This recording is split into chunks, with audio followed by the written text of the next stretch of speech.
Hi, xin chào các bạn. Mới làm cái máy hàng sale. Hôm nay review cái máy hàng sale cho các bạn coi. Tự làm, tự chế.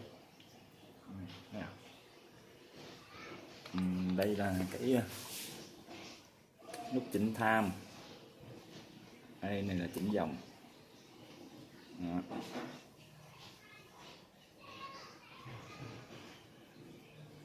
Mình để 70 đi, dòng 70, tham 2 1 thôi, nó rất là nhạy nha. Đây máy hàng theo hai chức năng. Cái này là mình gỡ ra được nha các bạn, gỡ ra để mình đấu vô cái máy hàng kẽm á, hàng điểm chập lại, nhưng mình chưa làm. Đây cái máy tắt đèn đây nha. Mở nè. Còn này là cái mò hàng có quạt giải nhiệt luôn. Rồi giờ mình kiếm cái góc rồi hàng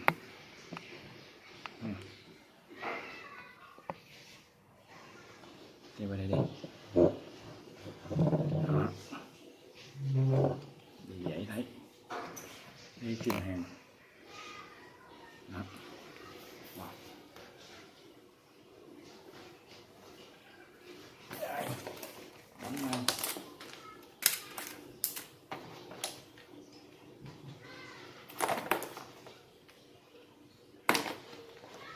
Đóng pin ba các bạn.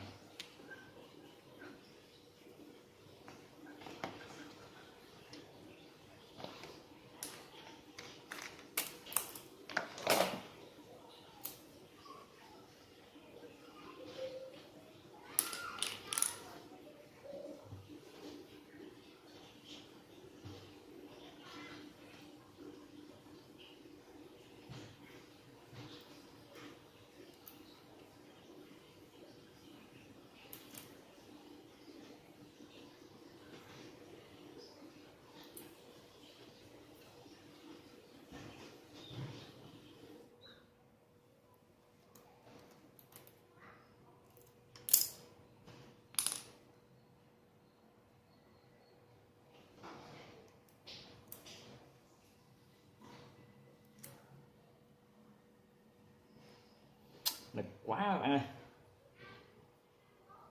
trời nó hầm quá.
em lên trên cao cao chứ.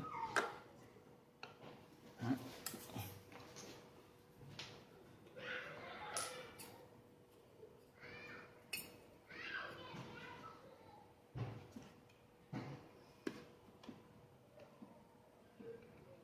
Bạn thấy không?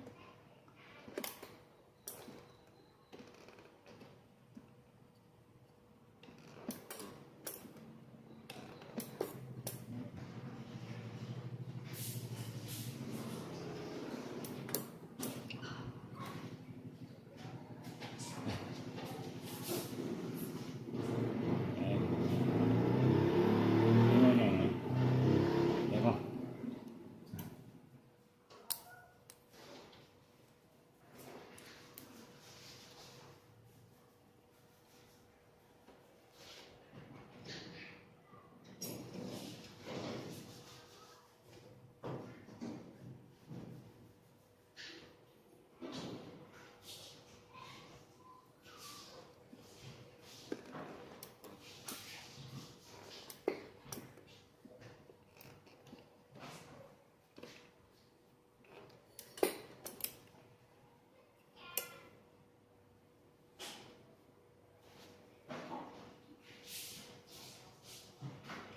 Mấy món hàng các bạn rất là cứng nha.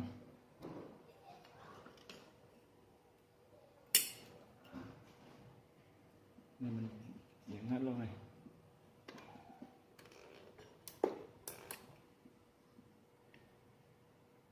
Nếu mà để tham lớn thì nó sẽ cháy kẽm luôn á.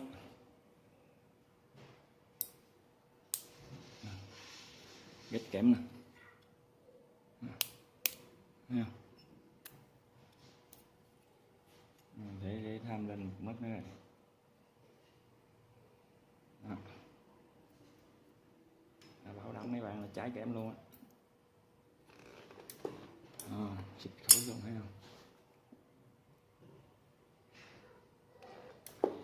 Đó. Đó.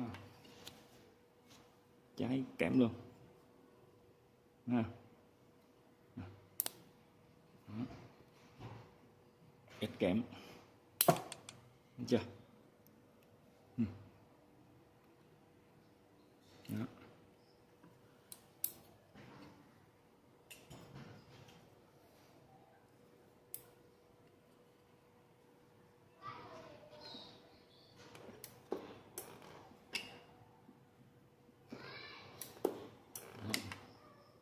Tẹt vỡ luôn. Rất là cứng. Đây. Giờ mình bấm luôn.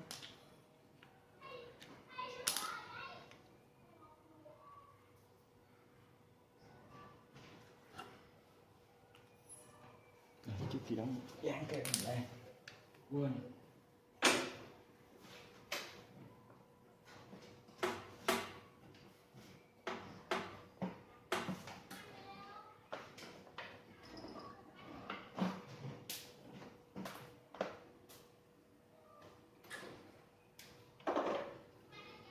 Dồn quá.